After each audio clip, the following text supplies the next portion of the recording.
Hi friends. Pandian ஸ்டோரில் பார்த்தீங்கன்னா, Raju exam ரிசல்ட்டை நினச்சி பார்த்தீங்கன்னா பயந்துட்டே இருக்காங்க. அப்படியே பார்த்தீங்கன்னா வெளியே நடந்துன்னே இருக்காங்க. அப்போ பார்த்தீங்கன்னா முத்துவேல் வந்துட்டு, "என்னம்மா ராஜு உன் பாட்டுக்கு நடந்துன்னு இருக்க, ஏன் என்னாச்சு?" அப்படின்னு சொல்லி கேட்குறாங்க.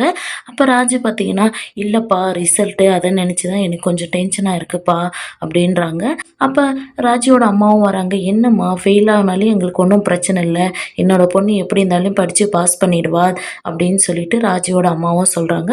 முத்துவேலும் பார்த்தீங்கன்னா, "நீ எல்லாம் ஃபெயில் ஆக மாட்டம்மா ராஜு. நீ நல்லா படிச்சிருப்ப. நல்லா தான் எக்ஸாம் எழுதியிருப்ப. நீ பாஸ் பண்ணிடுவ. தைரியமா இரு" அப்படின்னு சொல்றாங்க. அங்க பாண்டியனும் வந்துடுறாங்க. பாண்டியன் வந்த உடனே பார்த்தீங்கன்னா, "என்னம்மா ராஜு உங்க அப்பா, அம்மா கிட்ட பேசிட்டியா?" அப்படின்னு சொல்லி கேட்குறாங்க. "ஆமாம்மா பேசிட்டேன்" அப்படின்றாங்க. "ஏம்மா என்னாச்சு ஒரு மாதிரியா இருக்க?" அப்படின்றாங்க. அப்போ முத்துவேல் பார்த்தீங்கன்னா, "இல்ல எக்ஸாம் ரிசல்ட்ட நெனச்சு கொஞ்சம் பயப்படுறா. வேற ஒண்ணும் இல்ல" அப்படின்றாங்க. "இங்க பாரும்மா ராஜி, நீ வந்து நான் எக்ஸாம்ல பாஸ் பண்ணிட்டேன் மாமா அப்படின்னு சொல்லிட்டு வந்து நீ எனக்கு சொல்லுவ. நீ அது நடக்கும் பாரு" அப்படின்னு சொல்லிட்டு பார்த்தீங்கன்னா, பாண்டியன் போயிடுறாங்க.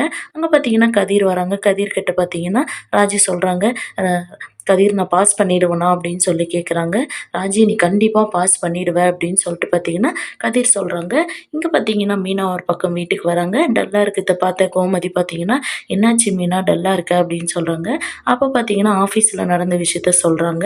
ஆஃபீஸ்ல பார்த்தீங்கன்னா, 2, 3 பேர் லஞ்சம் வாங்கி மாட்டிட்டாங்க அத்த. அவங்கள அரெஸ்ட் பண்ணி கூட்டு போயிட்டாங்க அப்படின்றாங்க.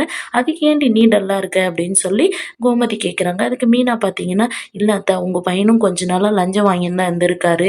இந்த மாரி விஷயம் அவங்க பண்ணும்போது மாட்டியிருந்தா எவ்வளோ ஒரு அசிங்கமா இருந்திருக்கும். இனிமே நான் உங்க பையன்கிட்ட பேசுறதெல்லாம் இல்ல அத்த.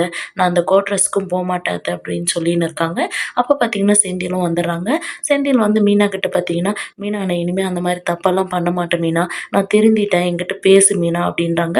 அப்ப மீனா பார்த்தீங்கன்னா, "அத்தை நான் யார்கிட்டயும் பேச விரும்பல அத்தை" அப்படின்னு சொல்றாங்க. இந்த சீரியல் எப்படி இருந்தா நல்லா இருக்குன்னு சொல்லி கமெண்ட் பண்ணுங்க. இந்த வீடியோ பிடிச்சிருந்தா லைக் பண்ணுங்க, ஷேர் பண்ணுங்க, சப்ஸ்கிரைப் பண்ணுங்க. Thank you.